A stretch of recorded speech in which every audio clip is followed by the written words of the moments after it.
Hello everyone, welcome back. Today we're going to be talking about using the wind holes, right, in this primary arms PLX 1 to 8 by 24 first focal plane compact scope. Okay, so this is a platinum series. This is a $1,500 scope.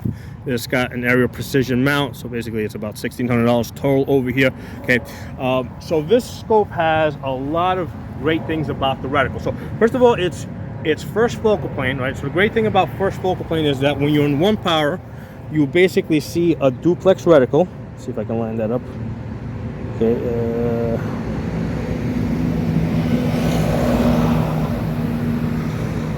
There it is. Okay, so you got a duplex reticle.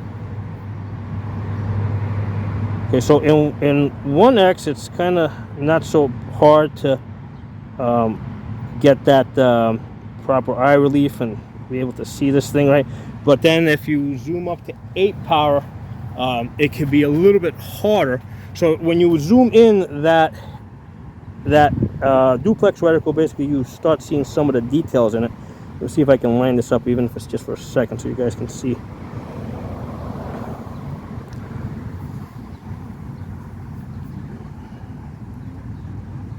Probably not going to be able to get it because it is once you zoom up, that eye box is like really demanding. You got to get it just perfect.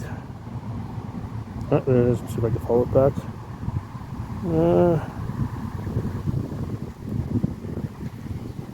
There it is. There, we got it.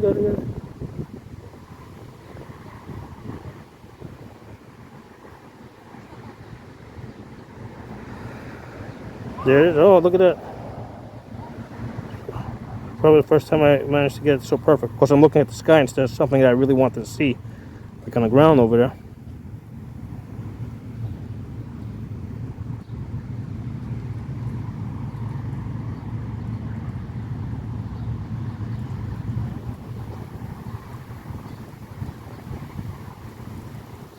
Okay, anyway, so we usually, a lot of times I have, even when I do line it up, a lot of times I have just focusing issues because the lens is, basically the camera lens is either trying to focus on the glass here or somewhere out there on something else, but not necessarily on the reticle. So what I'm going to do is at the end of the video, at the end of the video, I'm going to include a still of that reticle. So let me put this away. So I have a printout of this reticle that we can talk about. Okay, so the great thing about the first focal plane is that when you're in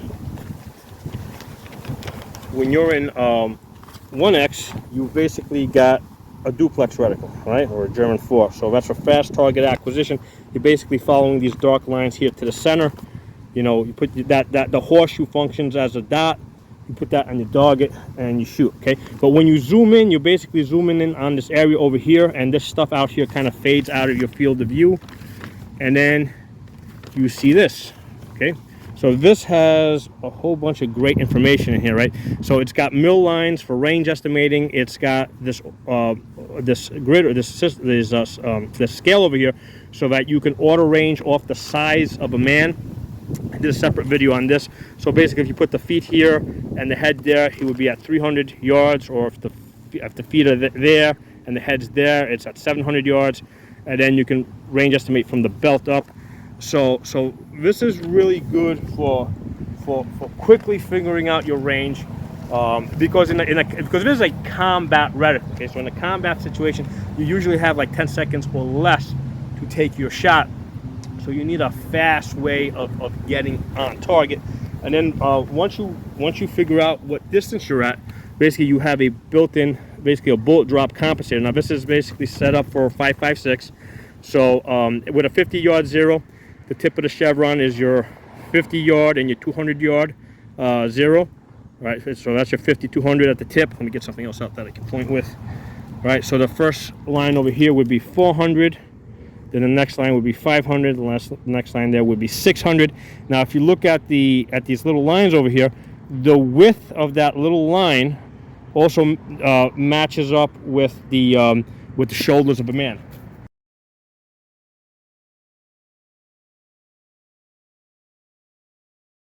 So when you match up, let's say you size somebody up at 400 yards, basically those lines should match up shoulder to shoulder on the man. Now, the great thing, I was talking with Dimitri, the designer of this reticle. The other thing that he was explaining to me is, let's say you cannot see the shoulders, you can't see the height of the man, you can only see the head, right?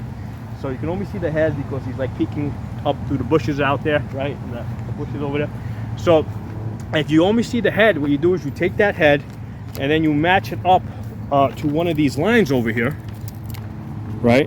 You match it up to one of these lines, and you see on which line is the head proportional, right? Because you have a certain expectation of how big the head is going to be relative to the shoulders, right? So if you put that head on top of one of those little lines, and the head looks like a little pin, like a Beetlejuice head, right? You know that's the wrong line. Or if the shoulders are here and the head's like this big, you know that's the wrong line.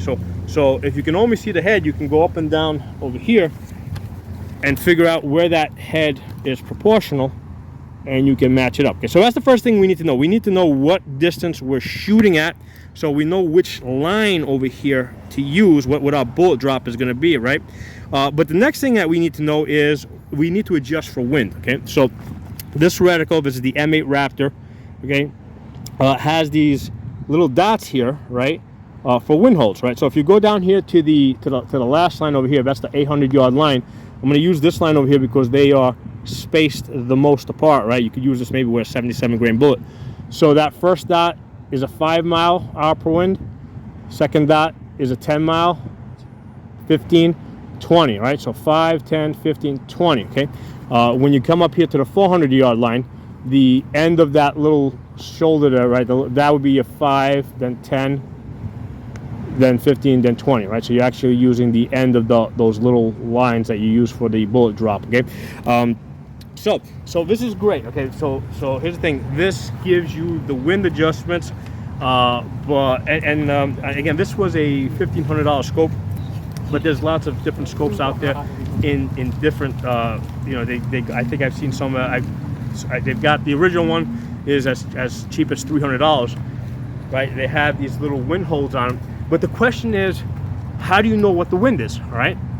So that's really what we're going to be talking about, because I think that, I mean, this reticle design is so easy to use. It's pretty much designed so that pretty much anybody with very minimal training can basically line up the size of a man over here, or line up his shoulders, and basically, figure out what the bullet drop is supposed to be, right?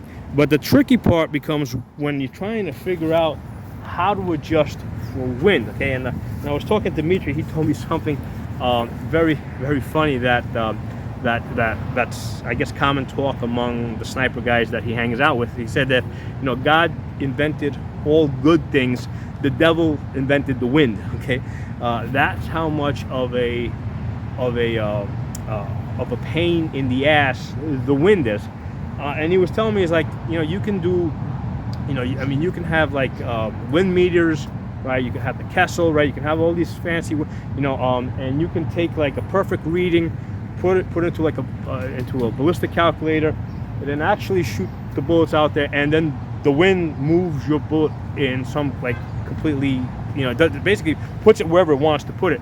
And the reason for that is because the wind can be doing different things at different distances, okay? So that's just kind of like reality, right? I just wanted to give you guys that reality check. That wind is a difficult thing to do, to work with, but we need, we need to start somewhere, right? We have to make some decision where we're going to start, the problem with the wind meters, right, is, for one thing, it only gives you the wind over here where you're standing. It doesn't give you the wind out there. Okay, so that's the first problem with the wind meters. Second thing is that you've got to pretty much invest in a really good one, right? So they got these wind meters on like Amazon. I actually bought one for $15, tested it out. It worked for like a couple of days, stopped working. I sent it back, right? So the $15, $20 ones aren't going to work that well. The expensive ones, like the Kestrel, that'll work pretty good and reliably.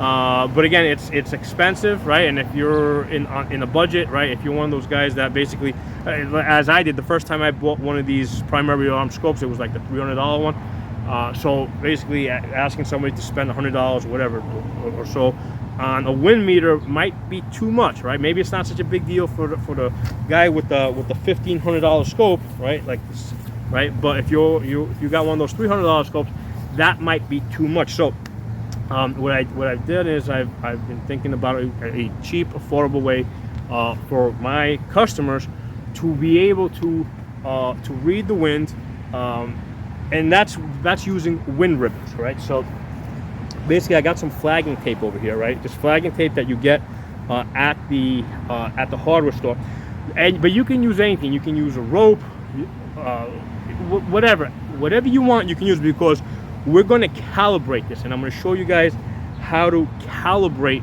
your wind ribbon, right? Because I can tell you guys, go get yourself a piece of this pinkish flagging tape, and the one that you get might be thinner than this, or it might be thicker than this.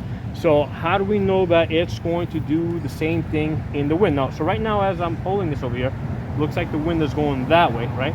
So you can see this one's moving a lot, okay? Right? This one over here is barely moving. It's moving a little bit. This one's moving just a tiny little bit, okay? So, and the reason for that is, if you look at these wind ribbons that I got here, on this one over here, I attached 2 pennies, right? This wind ribbon over here is, I basically folded it over twice, okay? So I folded it, and then I folded it again, okay? Now this one over here is just the single by itself, okay? Right. So as I hold it here, and you guys are looking at it, they're doing different things because they're of a different weight. So the question becomes, okay, so the question becomes, how are you going to use this to reliably read the wind? So what I did, right, is I took this tape over here, right, this tape, and I basically scotch taped it to my mirror, right, that's hanging off my truck, okay? So I went to an area where I scotch taped the 3 of these, right? Actually, I did one at a time, but I scotch taped it. I went to an area where there was no wind, where basically the ribbon was just hanging like straight down, okay?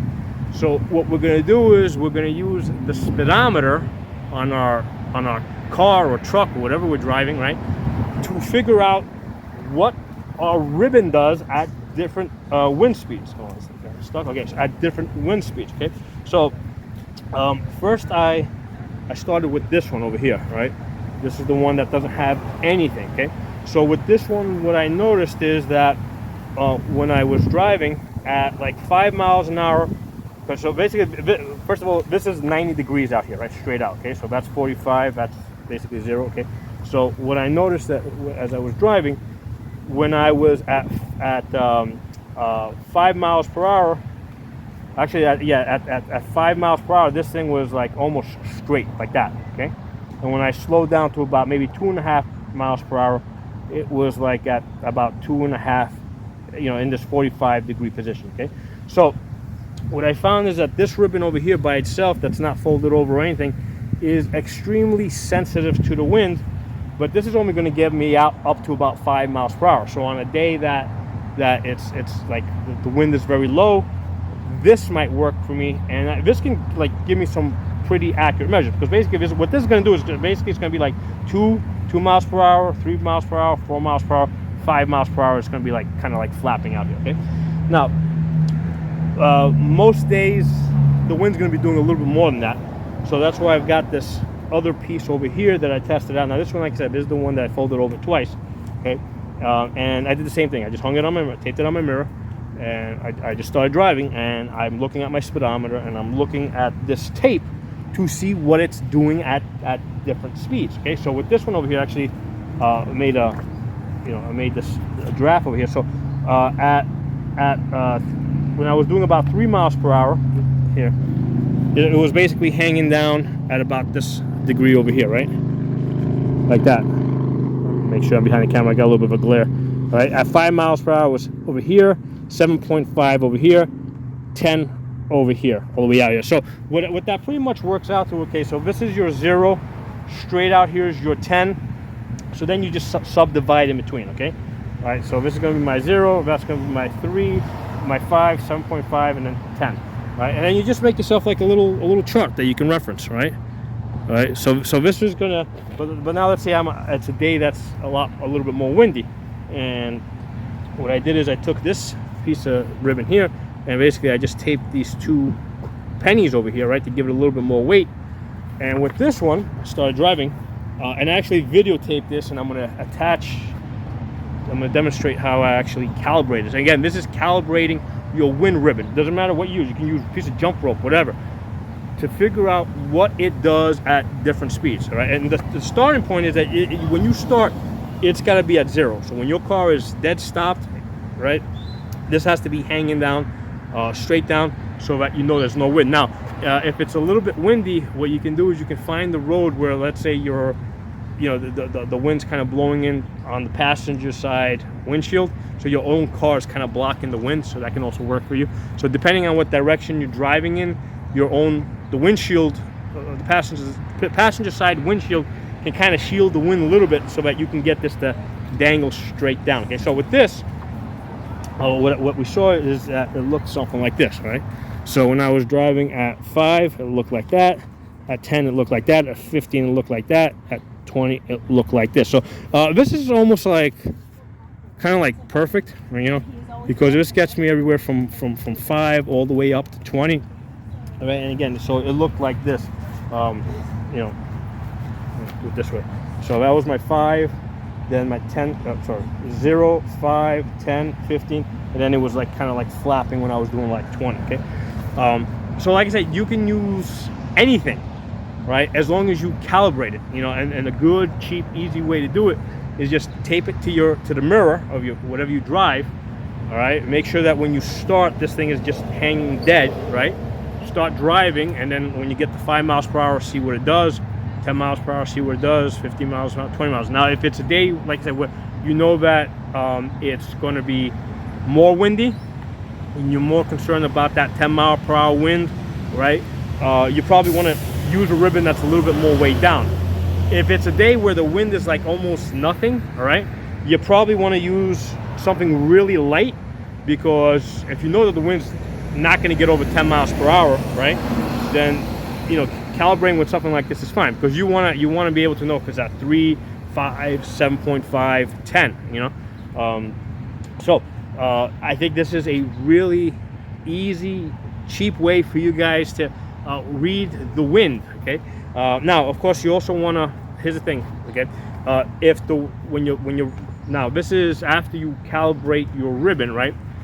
And you get to wherever you want to look at. Now, Dimitri, the designer of this reticle, he was telling me that he ties a 3.5-inch piece of yarn to basically the front of his rifle. Okay, someplace underneath the rail, or on, you know, by the bipod. So he uses a 3.5-inch medium yarn, and that seems to line up pretty good with this one over here, which is this one over here. So I was actually, you know, when you know, this is what he sees with the 3.5 yarn, from what I could tell. Basically 3, 5, 7.5, 10. Right, so that yarn's going to kind of like max out at 10. The wind's more than 10, you know, that's probably not going to have enough weight for you to be able to read, you know, accurately read 15 to 20. Okay, so you have to use something heavier, right, and calibrate it. But the point is that he attaches something like this to his rifle. Now, this is only going to tell you what the wind is doing right here, where you're standing. Okay, so here's the thing: if you know that you're going to be shooting into an area out there, right? What you can do is you can basically, if you know you're going to basically be covering this area, all right, you can go down there, right? You know, when it's safe, right? And you can tie your wind ribbon down there. So you've got a wind ribbon that you can zoom in on and observe kind of at the halfway point, okay? So ideally, you want to get the ribbon somewhere like between like 1/3 of the way down and halfway up, half the way down. Oh, let me pause this because there's a helicopter coming overhead. So basically, you want to get your ribbon about 1/3 of the way down to one half of the way down. The reason is because when the bullet comes out of your barrel, right, and it's traveling through the air, you know, here's the thing: if you hang your ribbon all the way down by the target where you expect the target to be, well, by the time the bullet gets there, the wind has already done all its work. Okay, so it's like, okay, where do you put it? You know, so if you put it like in the middle, because the bullet coming out of the barrel, the wind has had the most amount of time to work on it. But by the same token, as the bullet gets further out, it slows down a little bit, so the wind has more time to work on your bullet. Okay, so it's kind of like, okay, where do you put it? So that's why I'm like, okay, put it kind of like towards the middle, which kind of like averages out the two. So that's my thought on that. Okay, and that's why I've heard other people say about 1/3 of the way down to half the way down. That's a good place to put your ribbon. Now, the other thing I'm going to tell you guys is what we've been talking about so far is if we get a full value, right? So if we're looking at this thing here like this, and this thing is going straight out, but let's say the wind is blowing diagonally, right, in this direction like this, right? So instead of the wind going across like this, it's going like at a 45-degree angle like this. Okay, so what do you do now? Well, basically you just cut the value in half. Okay, so if I'm using the pennies over here, right, and this thing comes at this angle over here, right, and I see that, okay, I have a wind at 10 miles per hour, but it's coming diagonally, it's blowing diagonally. So what I'm going to do is, instead of taking a value of 10 miles per hour, I'm going to use 5 miles per hour. Okay, so if the wind is going diagonally, it's going to have half the effect on your bullet, so you just cut that value in half. Okay, so that's how you deal with the diagonal winds. Okay, a whole bunch of information there about using those the wind dots. Let me get that, show you guys that one more time.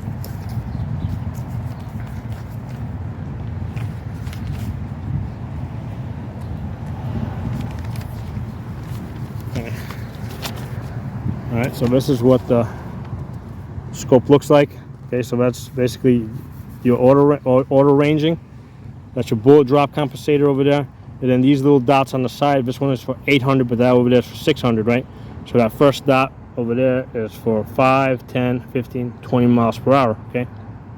So if you got a scope that, let's say, only has 10 miles per hour, right? Because I've had a scope that only had like that only had 5 and 10. So what do you do with the what do you do on that scope, right? So what you would do is basically just double from that dot, you just double it over, right? So you can kind of like memorize where the 10s are. You can kind of figure out where everything else, right? So you double to get up to 20, you cut it in half to go down to 5. Okay, so I'm going to attach some a video where I'm actually calibrating the calibrating the ribbons. And that's the main thing I really wanted to get across in this video, because all the other stuff is like out there on the internet, right? There's other people have done videos on how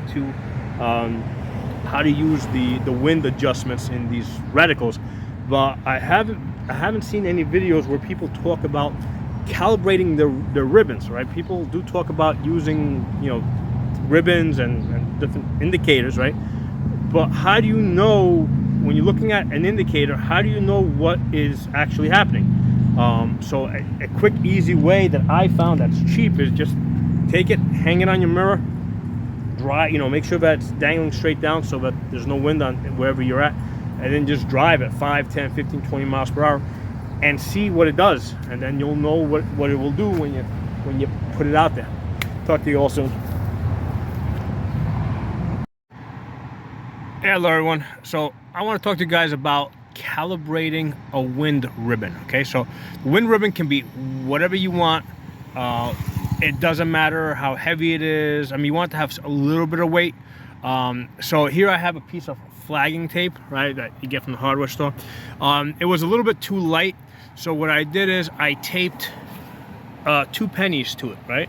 You can see a penny there and a penny there, just to add a little bit of weight to it. Okay, so what I'm going to do is I want to figure out, you know, when the wind is blowing, how much of a degree does that tape move. So what I'm going to do is I'm going to use this truck's speedometer over here, right?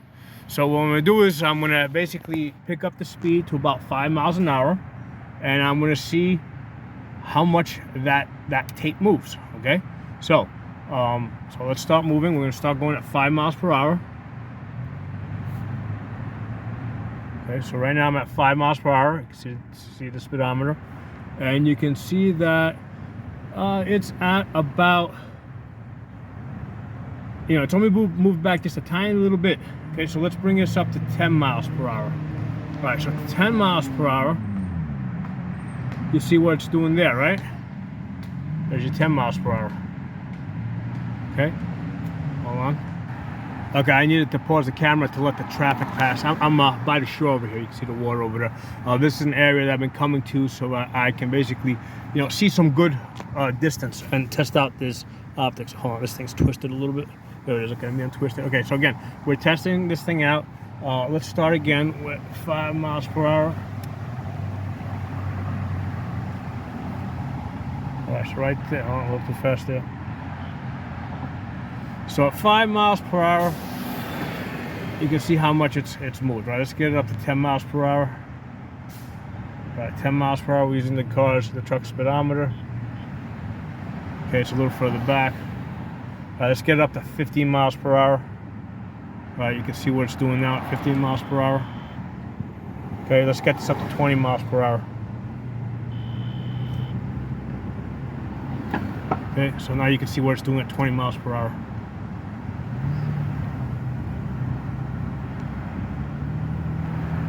Okay, that's 20 miles per hour. All right, so that's how you're gonna calibrate your wind ribbon. You know, basically go to a place where there's very little traffic,